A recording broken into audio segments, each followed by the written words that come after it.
Hi, everyone. Welcome to the first day of class. I'm just going to give a quick introduction about Swamiji that's going to be teaching.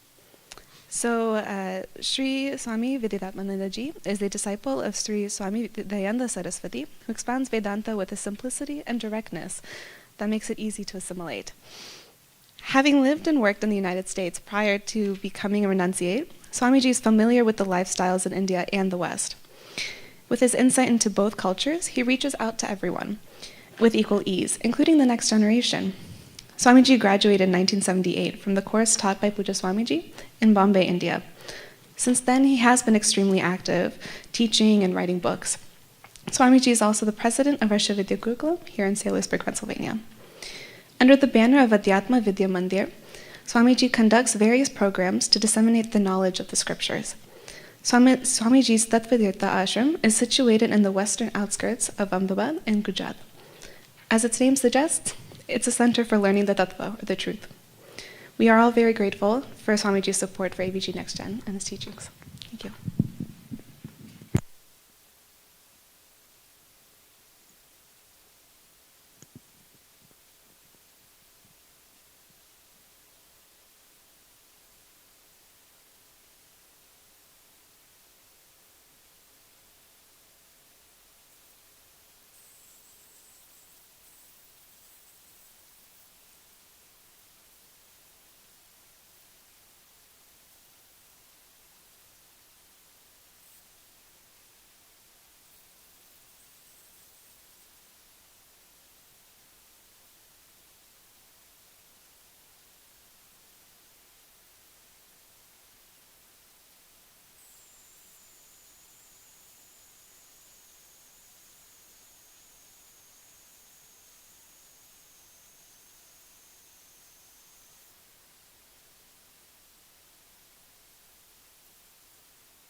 प्रिय परमेश्वरा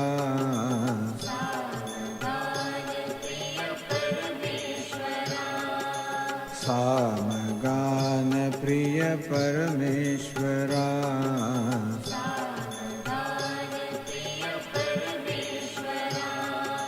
पन्नग भूषण जगदीश्वरा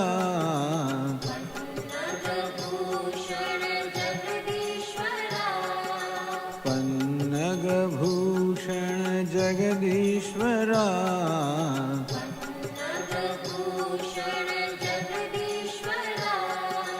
सामगान प्रिय परमेश्वरा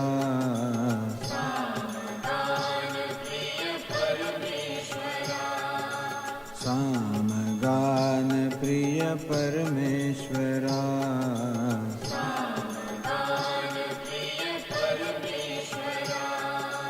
तांडव प्रिय हे शिव शंकरा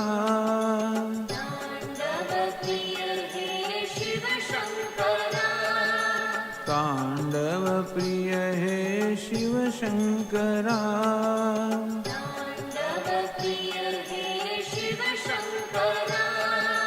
भस्म विभूषित गौरीवरा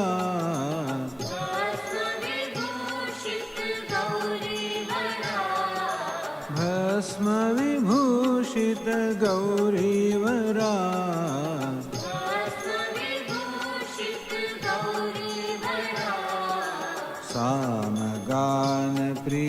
परमेश्वरा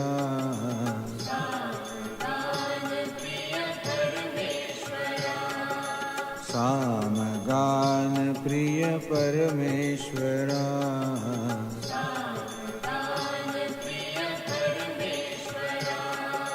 पार्वती पते गंगाधरा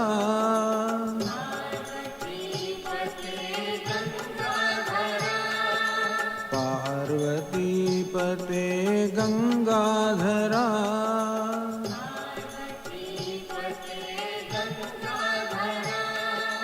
मृत्युंजय हे विश्वेश्वरा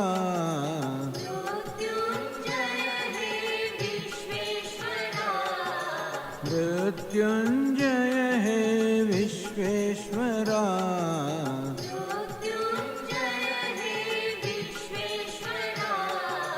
सामगान प्रिय परमेश्वरा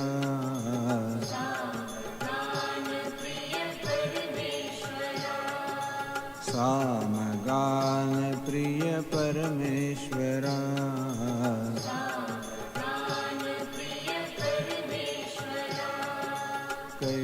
कैलासवासा अभयंकरा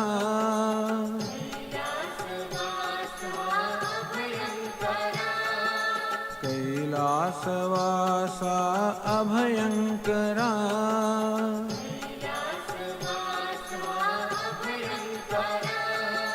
त्रिनेत्र रूपी प्रलयंकरा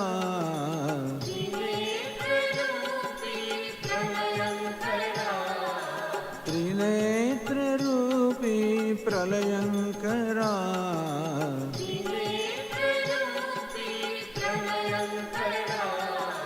सामगान प्रिय परमेश्वरा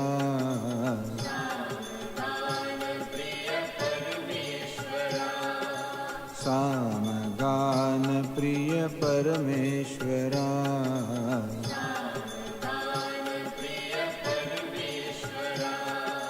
पन्नग भूषण जगदीश्वरा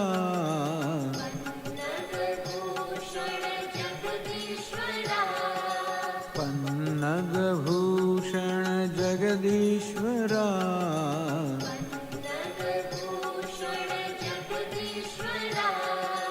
सामगान प्रिय परमेश्वरा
वचनीयं गुरु महिमा किं वचनीयं गुरु महिमा किम वचनीयं गुरु महिमा किं वचनीयं गुरु महिमा गुरु महिमा गुरु महिमा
सच्चिदानंद गुरु महिमा सच्चिदानंद गुरु महिमा भावय हे मन गुरु महिमा भावय हे मन गुरु महिमा गुरु महिमा गुरु महिमा अपार महिमा गुरु महिमा गुरु महिमा गुरु महिमा अपार महिमा गुरु महिमा गुरु महिमा गुरु महिमा अपार महिमा गुरु महिमा गुरु महिमा गुरु महिमा अपार महिमा गुरु महिमा अपार महिमा गुरु महिमा अपार महिमा गुरु महिमा अपार महिमा गुरु महिमा अपार महिमा गुरु महिमा अपार महिमा गुरु महिमा अपार महिमा गुरु महिमा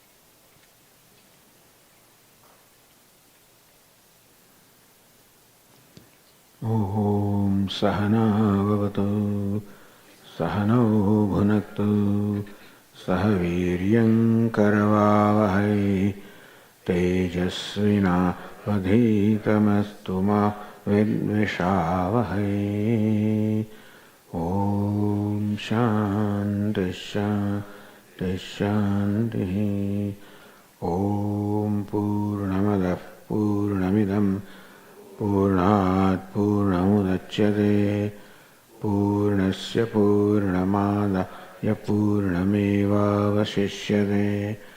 ॐ शान्तिः शान्तिः शान्तिः श्रुतिस्मृतिपुराणानाम् आलयं करुणालयं नमामि भगवत्पादं शङ्करं लोकशङ्करं शङ्करं शङ्कराचार्यं केशवं बादरायणं सूत्रभाष्यकृतौ वन्दे भगवन्तौ पुनः पुनः ईश्वरो गुरुरात्मेति मूर्तिभेदविभागिने व्योमवद्व्याप्तदेहाय दक्षिणामूर्तये नमः।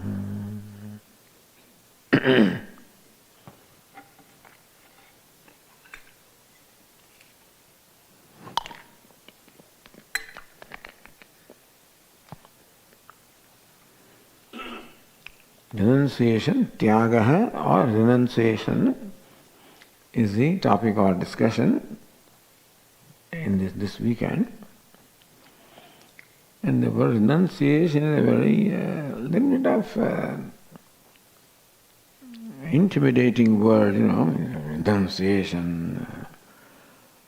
But in fact, renunciation means freedom. Renunciation means happiness. Renunciation is to renounce what is burdensome to us. Vedanta prescribes giving up something which is a cause of unhappiness or sadness. Nobody will want us to give up that which is the cause of happiness. It is possible that what we think is the cause of happiness could be cause of unhappiness, that could be a wrong understanding in our mind. And therefore, what is indeed a cause of unhappiness, we might think it creates happiness. And therefore, we may be encouraged to give up those things. Lord Krishna says, Vishendriya sanyogat yattadagre amrutopamam pariname vishamiva. The pleasure that comes by association of sense organs with sense objects, sense pleasure, it tastes very sweet in the beginning. Vishendriya sanyogat, but sanyoga, by the contact of sense organs with sense objects, like good food, movies, things that we enjoy. What gives happiness in the beginning often turns out, what is sweet in the beginning often turns out to be bitter at the end. So there is a kind of happiness in our life which feels sweet in the beginning, but then which turns out to be bitter at the end as a result. There is another kind of happiness, Lord Krishna says, yattadagre vishamiva pariname amrutopamam. That which feels bitter in the beginning, or painful in the beginning, but turns out to be sweet at the end, is another kind of happiness. So we have often a choice between these two kinds of happiness. There is an Upanishad called Kathopanishad. The Kathopanishad talks about these two choices or two paths which every human being has almost on every occasion. So we are like a fork, and in every situation we will choose one of the two. Upanishad calls them Shreyas and Preyas. Shreyas, which gives us long-term happiness but may give us short-term pain, and Preyas, which gives us short-term happiness but would generally give long-term pain. So these two choices are there in our life. Short-term happiness, long-term pain, long-term happiness, short-term pain. To be very obvious about the example, the happiness that comes from any kind of an addiction, the first smoke of a cigarette, maybe you'll take it to heaven, that kind of experience, which looks like very attractive or tempting in the beginning. But in course of time, you get addicted to that, and ultimately it becomes a cause of your unhappiness or misery. All addictions are like that. In the beginning, they feel very attractive, very pleasant, very inviting. In the end, they turned out to be binding. Whereas there is a kind of happiness which in the beginning may be little difficult, but which ultimately turns out to be a long-term happiness. To simply say, there are two sources of happiness in our life. One source of happiness we are all familiar with, the objects of pleasure. Sounds, touch, taste, form, color, smell. All of these are sources of pleasure that we know. And this is the happiness coming from the objects. In Vedantic language, happiness coming from other than myself. And this world is full of many things which appear to give me happiness. So one source of happiness is something that is other than me. And there is other source of happiness. What do you think? Which one do you think it is? If one source of happiness is the things outside of me, things other than me, what do you think could be the other source of happiness? Myself.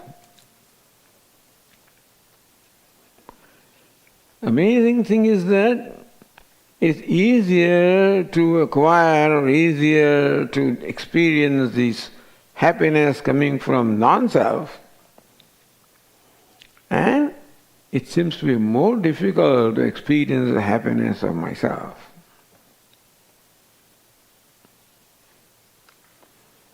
Why do you think that is so? Vedanta teaches that, hey, you are happiness, you are Brahman, you are limitless, this is what we hold, this is what we are told.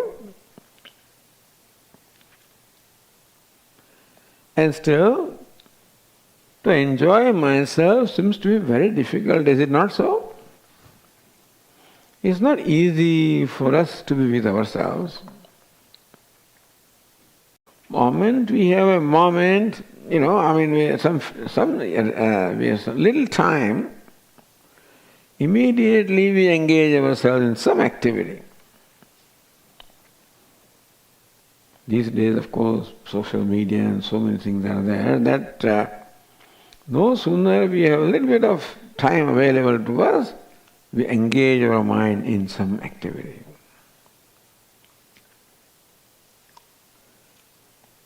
But if somebody says, hey, Swamiji, maybe every morning you should meditate for half an hour, it's a difficult thing. Meditation means to be with myself. That's funny, isn't it? Usually avoid this meditation. We invite activities, we want to engage in activities which can keep our mind engaged. We avoid this yoga and meditation, etc., which in fact invite us to enjoy our own self, and that is very difficult. So it seems that it is rather difficult to be with myself. And therefore, I take the easy way out of keeping my mind engaged in various activities so that I do not have to confront myself. Just being with myself is challenging. Confronting myself also is challenging. Confronting my mind, for example, is very difficult. And therefore, my usual attempt is to avoid my mind by keeping myself engaged in one or the other activity.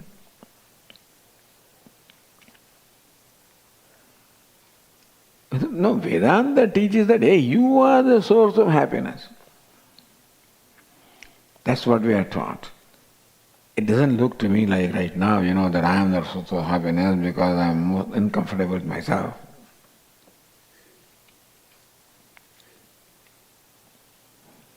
And therefore, ideally, we should live a life such that we slowly learn or we slowly discover a comfort with ourselves. Right now, the entity with whom I am most uncomfortable is myself. The entity with whom I am most uncomfortable is myself.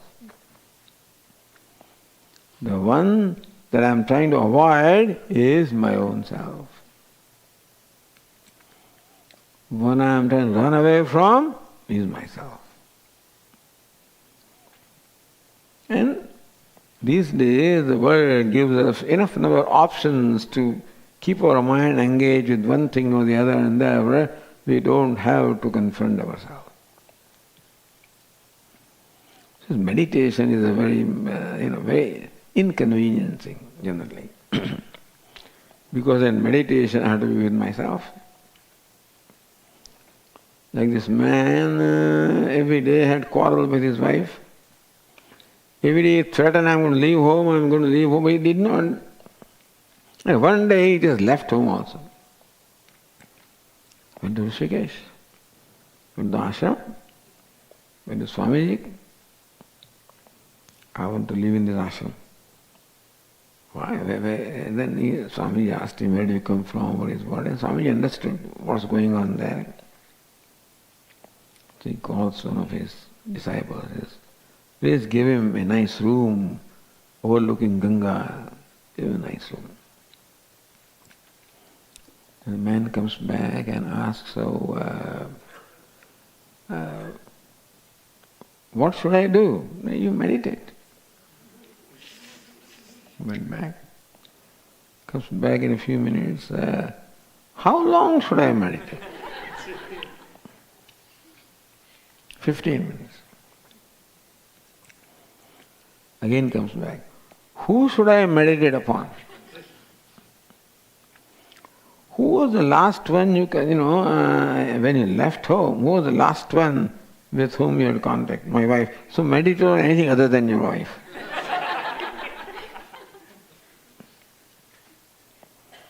Comes back in 5 minutes. I can't get rid of it from my mind.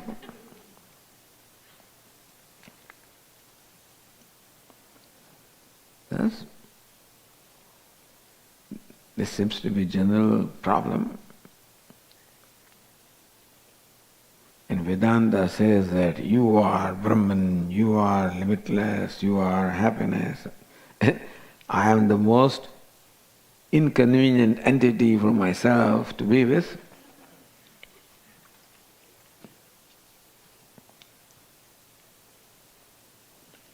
Therefore, in the Bhagavad Gītā, Lord Krishna prescribes a way of life. It's not going to happen overnight that I can be with myself, that I can be comfortable with myself, that I can enjoy myself. The solution to all our problem of happiness is if I can learn to enjoy myself, then I don't need anything, I become independent. Lord Krishna describes a wise person in the Bhagavad Gītā. In the very famous verses of a wise person who's called Sthita Prajna. But one important trait of this wise person is Atmaneva Atmana Tushtaha. Tushtaha, satisfied. Atmana, by oneself. Atmani, within oneself. The simple trait of a wise person is he or she is satisfied with the self, by the self, meaning that to be happy, this person does not require anything other than the self. That is said to be the culmination of all our spiritual growth, to be happy or satisfied with myself, by myself. Meaning that I do not need anything other than myself to be happy. How nice would that be? I do not require anything other than myself to be happy. In that case, whatever I have becomes a luxury. Right now there are many necessities I have. Necessity means that without which I cannot do. That's called necessity. I have so many necessities I cannot do without them. I become uncomfortable without them. For this wise person, everything becomes a luxury. Because he does not need anything. He becomes free from all needs. I'm giving you this picture for you to think about and Don't think that, Swamiji, you are telling us that I am happiness, I could be happy by myself. Then what about my life? I mean, what should I do? Nothing remains to be done, that is true also.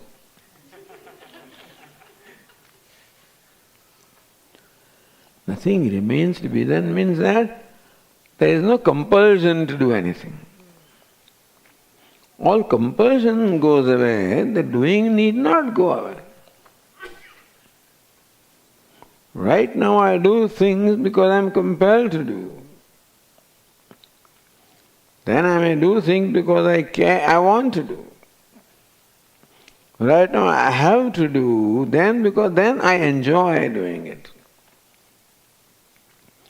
So doing doesn't go away, it doesn't have to go away. It may as well go away, that's your choice. You may wish to live in a cave and not do anything, that also is a choice. That's not the picture we want to give you,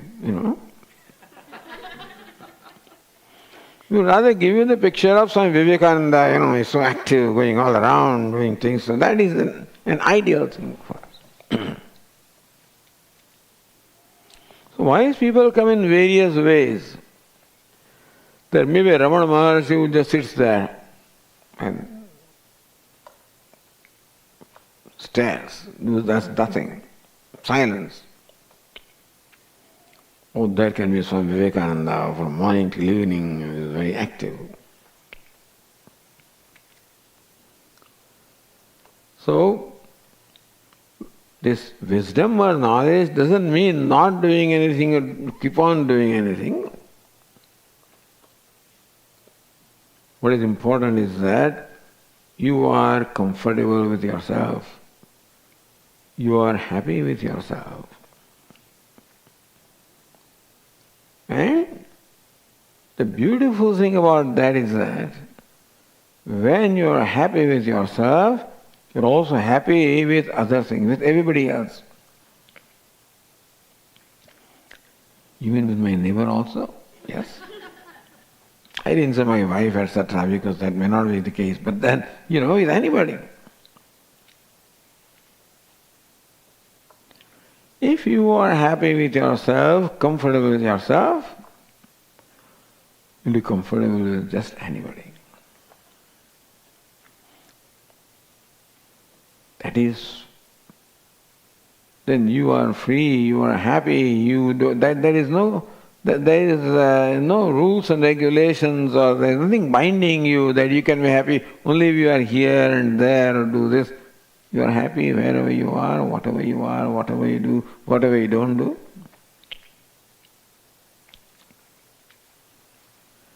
Happiness becomes primary, everything else becomes secondary. And so that will vary depending upon your personality.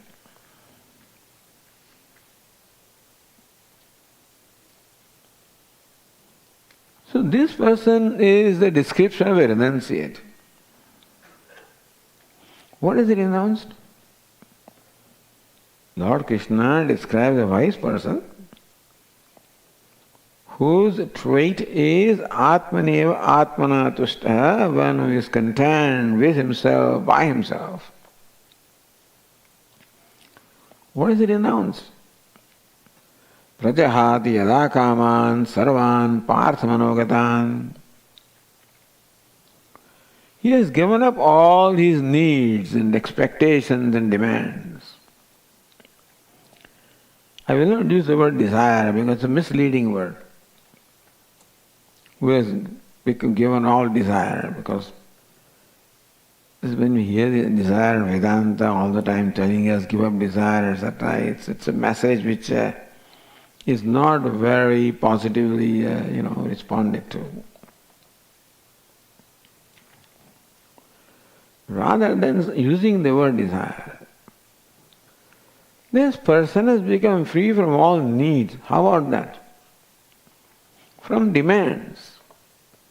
He does not make any demand upon anybody. And we make various demands because we have various needs. The demand or dependence that I have upon the things outside around me is because of my need. So why don't you talk to me, please? You can make a phone call and then, because you want the other, I don't have time. Please, I want people to give me time, people to give me ears, people to give me their mind, people to give me their this, that. Because I'm a needy person. Vedanta says that this neediness is the sign of your dependence and therefore sign of your bondage. Bondage is a big word, so I don't use it, but dependence. Your helplessness. When you're a needy person, then you depend upon somebody else to fulfill your need, naturally. And then you are at the mercy of the other person whether your need is fulfilled or not. Is it not so? The need or demand makes me a dependent person, at the mercy of the others. And we all are. That's a different thing that I am a needy person, but it's a different thing justify my need. I find various needs within me, but I should know that the need represents only a dependence. And therefore, freedom, this word moksha is a very big word. Moksha simply means freedom. And that is freedom from all the needs. I do not use the word desire. I use the word need. Freedom from the need. Freedom from dependence. Freedom from any demand or expectations. This person has no expectations from others. That somebody should do this for me. There's no such expectation. It's free from. So that is how Vedanta describes freedom. This is moksha, understand? Moksha is not walking 6 inches above the earth or going to heaven or some unusual thing. A person, moksha means one who is liberated, one who is free, looks like you and I only, there's no change in looks. He doesn't do, what language would he speak? Arjuna asked this question. Sthita prajnasya ka bhasha samadhisthasya keshava sthitadhi kim prabhasheta kimasita vrajeta kim. How does he talk? How does he walk? How does he relate with others? There is no description of what language he talks and what style he walks, and we don't find that description in Bhagavad Gītā. Meaning freedom is not described in terms of any external traits or external characteristics. It is what he, the person, is. Because freedom happens to be our nature. And therefore, freedom is not the description of my style, of my language, or my something external, something other than me. Freedom is the description of my own self. And freedom can be simply understood as freedom from all the needs, from all the expectations. Imagine. Then in a relationship, in every relationship there is always an expectation, naturally. If you relate to other people with expectations, that the other person should do, then, and whatever unhappiness we have in life is because of the failed expectation. Expectation is the cause of unhappiness, and when that expectation is not fulfilled, I become unhappy. No, Swami, I didn't like the movie, so I'm unhappy. But you had expectation from movie? Swami, because my friend did this, that, but again there is expectation. And you'll find that every time you become unhappy, there was some expectation that was not fulfilled. And it is natural for us to have expectations, because we are needy people. So see how this inner need creates expectation and demand from others, and that makes us dependent upon them. In fact, we get controlled by them, manipulated by them. The world always manipulates a person who is a needy person. And we are needy people, therefore we are most likely manipulated by the world. No, Swamiji, I am independent, I don't... Well, maybe so, but then in subtle ways.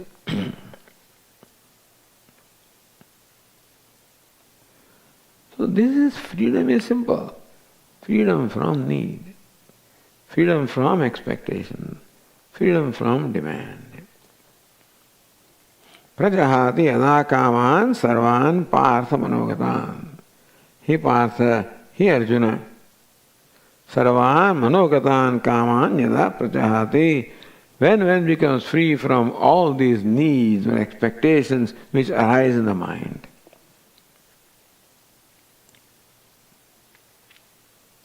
All right, Swami, I will not have expectation, okay? I'll give up. That would be so nice, but we cannot will.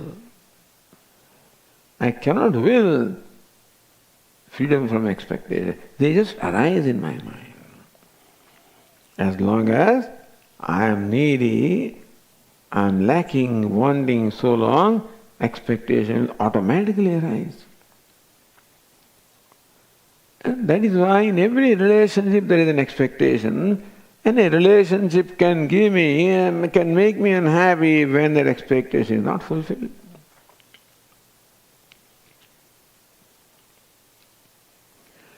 If you had a relationship, there is no expectation, you can never be unhappy, you can enjoy that.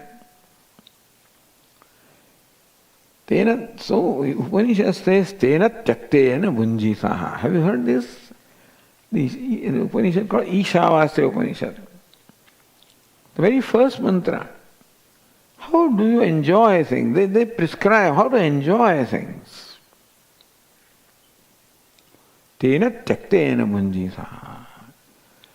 May you enjoy things with freedom from all expectations or needs or demands. Enjoy this flower. What do you mean enjoy this flower without freedom from expectation? Usually I like that this flower, why is this petal like this? It should be so,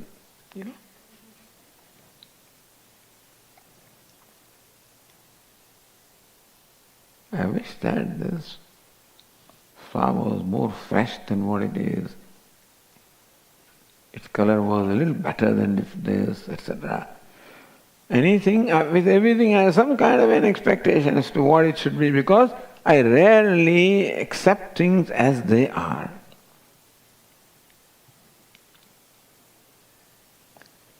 This, a friend of mine was visiting from India, and I took him showing around New York City and showing our mountains in upstate New York, and with pride as though they are my mountains. I said, this is the highest point, look at this. Yes, Swamiji is not quite like Mahabaleshwar. My balloon becomes flat, I show him a very beautiful lake, not like that. Everywhere he says not like that and not like this. Meaning that person expectation of how this lake should be, then only he can be happy. How this mountain should be, then only he can enjoy it. How a given thing should be for him to enjoy.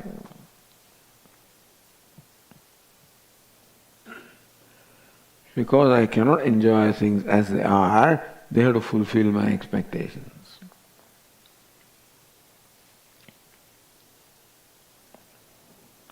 If you become free from expectations, then you can experience things as they are, you can enjoy things as they are. Then everything becomes a source of happiness. What denies me the happiness in a given experience is this expectation on my part as to how it should have been. You observe your mind from now on. Enjoying a slice of pizza, enjoying, whatever it is, or a movie. In the back of the mind, it keeps on, there is a commentary going on.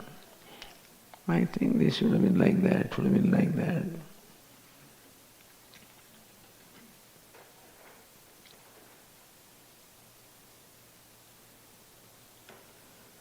If my relationship is one free from expectation of any kind, then I can enjoy something as it is. And then Vedanta teaches that what is beautiful. What is the description of beauty? Why do you call it beautiful? With glasses, without glasses, long glasses, short glasses, tall, short, skin color, this color, that color. What is beautiful?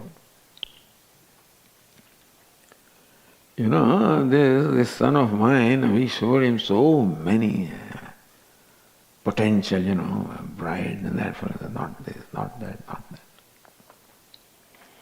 One day he comes home and says, Dad, look at what I brought. Wow! I had a heart attack. What he thought was a very beautiful person.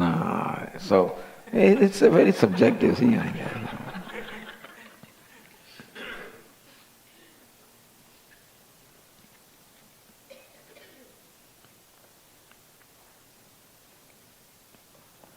So what is beautiful?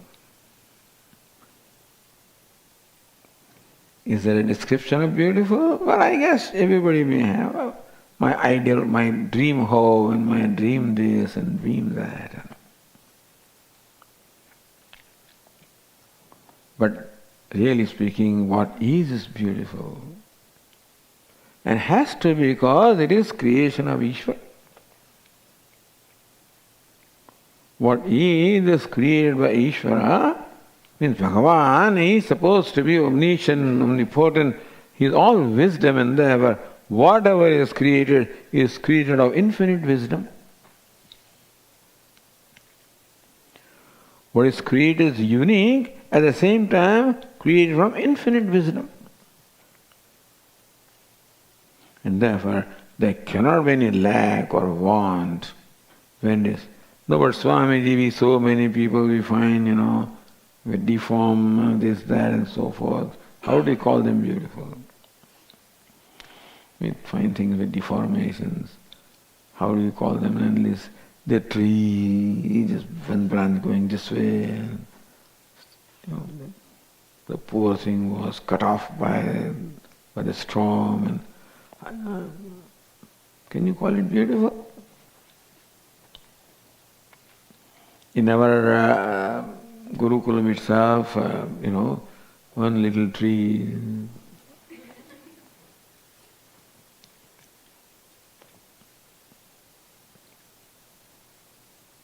Not this, that way is good, that way.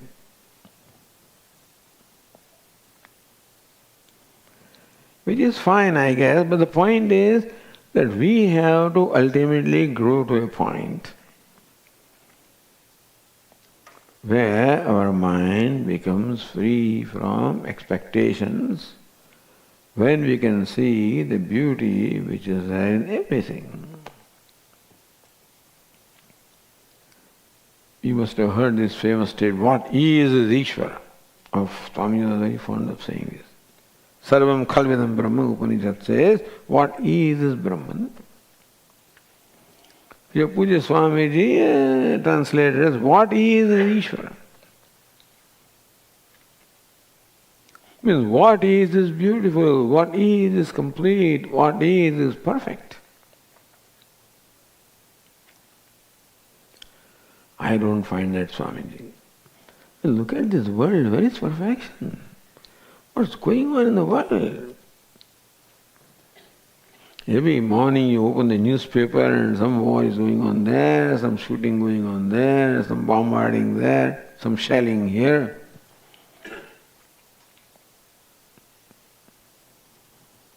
Where is Swami harmony? Where is happiness? What is happiness. Oh, but Swami in this, oh yes. If you look at things from I'm not trying to be, insensitive, etc. But if you look at it from a global standpoint, everything has a place and everything is all right where it is, as it is. Had it not been there, the world would be incomplete, I guess, So you require birth also, death also, birth, growth, death, this, that, all these changes are required. And I'm not suggesting or I'm not asking you to be insensitive. All I'm saying is, not from one limited perspective. Look at the thing from the cosmic perspective. Then everything is all right. I mean, these two neighbors, they were quarreling with each other because there's a land, there was for 6 inches of land, this is my land, this is my land, they were fighting with each other. So one day a Swami came, and they complained to him, and he said, okay. So Swami gave them a ride in a jet plane. Jet plane goes 7 miles up, 35,000 feet. Says, which land is yours? From there, asking.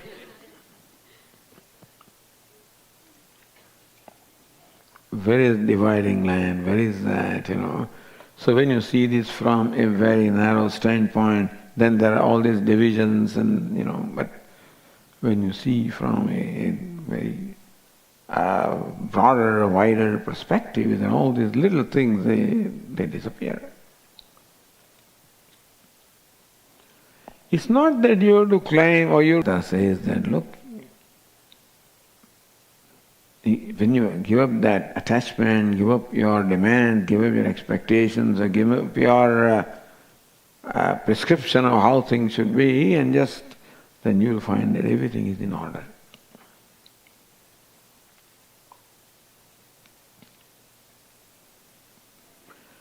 So, renunciation is the man to discover this. Renunciation is not an action. It is not that I give up something, that is called renunciation. Although that is what we think, that this is a renunciator who has given up things. I may claim, do you know what kind of work I had, what I had, what I have given up? And sometimes people always describe, what position I had and what I have given up, etc. I have not given up yet, it's in there. Still missing them, perhaps. But giving up renunciation just means renouncing just the sense of ownership, sense of attachment. To think that this is mine is a notion on my part. When I say I've given up something, that means I've given up something that belonged to me.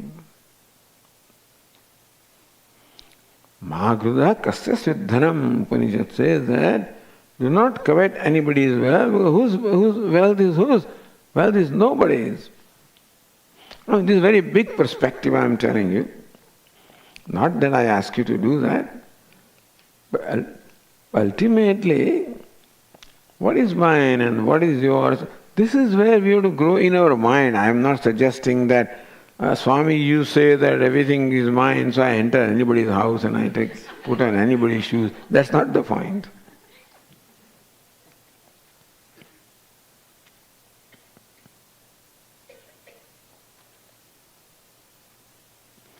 Prajahati yada kaman sarvan parthamanogatan. Lord Krishna says that when one becomes free from all the needs and demands and expectations, that's called freedom. So freedom is a description, is a state of mind where the mind is free from any kind of expectation. Meaning that when he relates to anybody, he doesn't have any demand upon anybody. You will notice that when you are with somebody who makes no demands on you, suppose,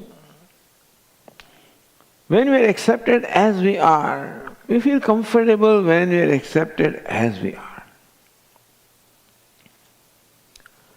Swamiji, your dhoti is a little too short, or it is too... Why is the color like this morning? The color, because every fabric being what it is, in course of time, they all fade at different rate, and so it is matching is 15-minute exercise for me, matching.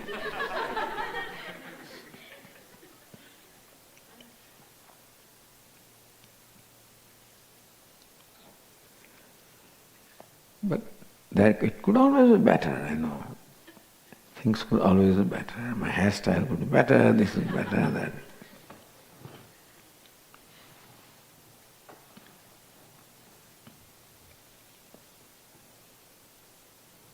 But when I'm able to enjoy something without any expectation, enjoy things as they are,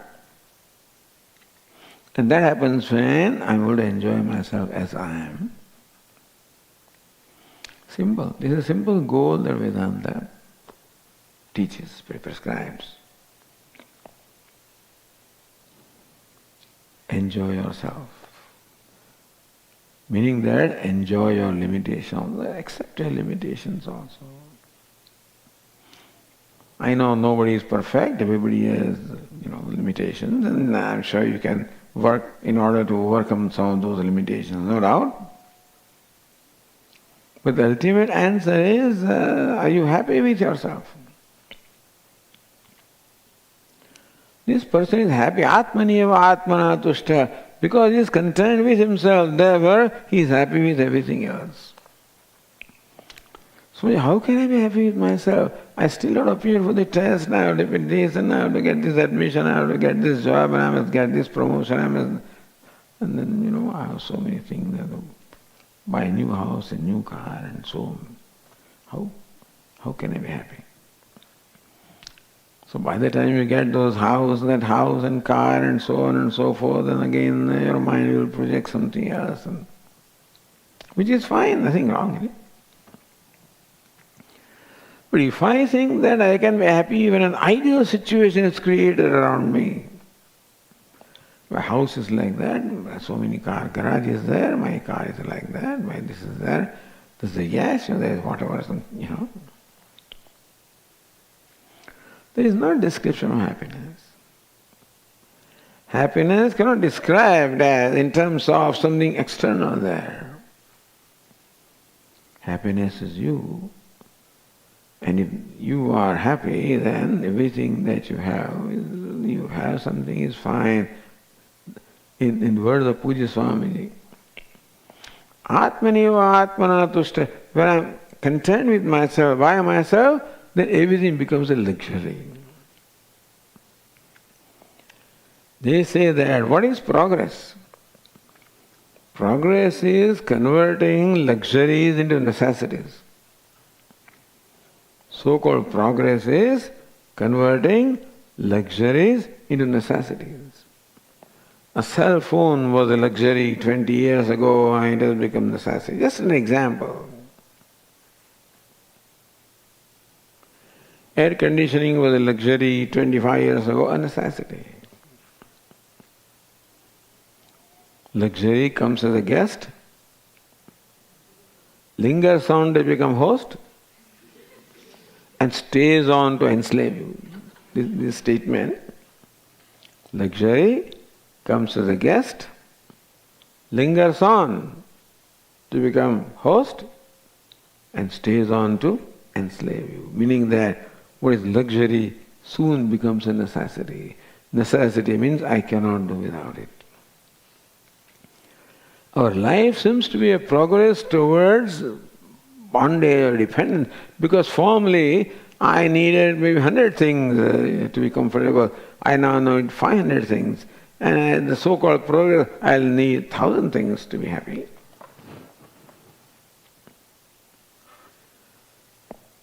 And therefore, it is not we recognize that this is a progress towards dependence. That is how the world seems to define success in terms of becoming more and more needy, more and more dependent. I mean, accumulating, nothing wrong in having things. It is dependent. I cannot do without something. That's the problem. Necessities are growing. That is the problem. Necessity means I cannot do without something. Luxury means I may as well have it. So today, the so-called progress is converting luxuries into necessities. What is Vedanta? Vedanta is converting necessities into... The progress is converting luxuries into necessities. What was a luxury some time ago? A car has become a necessity. That is called material growth. What is spiritual growth? Converting necessities into luxuries. Then everything becomes a luxury.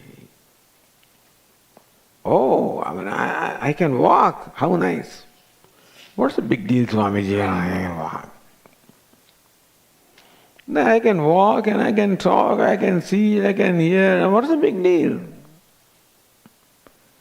Suppose you appreciate it, you say, oh, how wonderful it is that I can talk, I can walk, I can see, I can hear, I can think, I can know.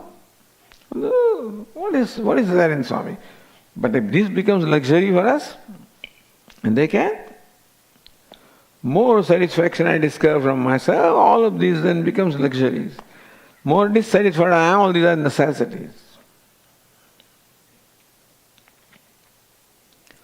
So renunciation is, in a way, can you say it to be, slowly transforming.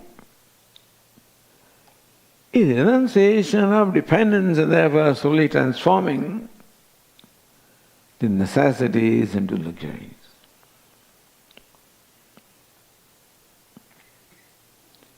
The opposite of renunciation is acquisition, acquiring, is converting luxuries into necessities, and renunciation is converting the necessity into luxuries. So don't worry, you don't have to give up anything, you have to just change the relationship. Swamiji doesn't say, oh, you're going to make a sannyasi or something like that. No. Because then who will go to them? If everybody becomes sannyasi, then where will we get the bhiksha? So you remain what you are, then we get bhiksha anyway.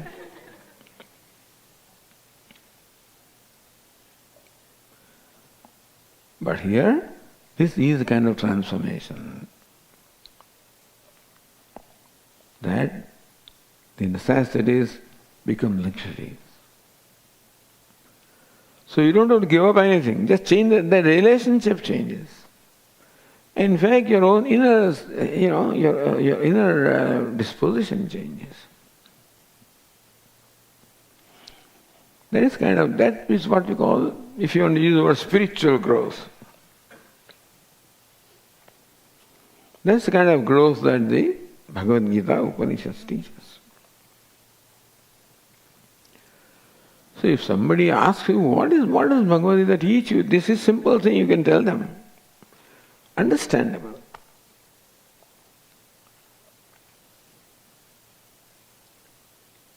But you find that you have more and more luxuries, you are less and less dependent, less and less demanding. And less demanding I am, more comfortable people are with me. Understand? You are not very comfortable with those who are demanding. Always concerned now what will the next demand? What will this person want from me now? On the other hand, when a person is non-demanding, we are very comfortable. So that's how as we grow, It's not that, all right, Swamiji, I won't make any demand. That is not a matter of will, it's a matter of an inner maturity, inner growth. So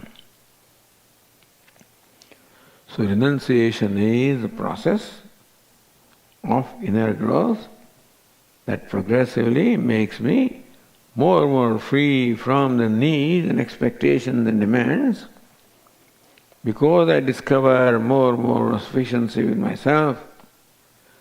I discover myself more and more acceptable to me.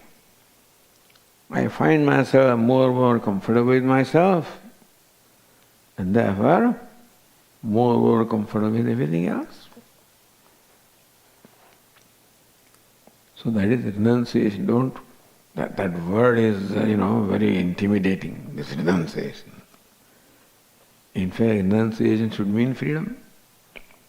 Lord Krishna says, Tyāga shanti anantaram. Tyāga, renunciation, right, gives you peace, happiness, freedom. So that's the background of our. We'll now discuss how Bhagavad Gītā teaches renunciation in stages. In different stages, Bhagavad Gītā teaches. We'll review that from the next class. Om Purnamadah Purnamidam Purnat Purnamudachyate Purnasya Purnamadaya Purnameva Vasishyate. Om Shanti Shanti Shanti Hari Om Shri Gurubhyo Namaha Hari Om. I'm going to request Swami Viditatmananda to conduct the afternoon class also, because I have to go out in the afternoon. So next two classes will be conducted by Swami Viditatmananda.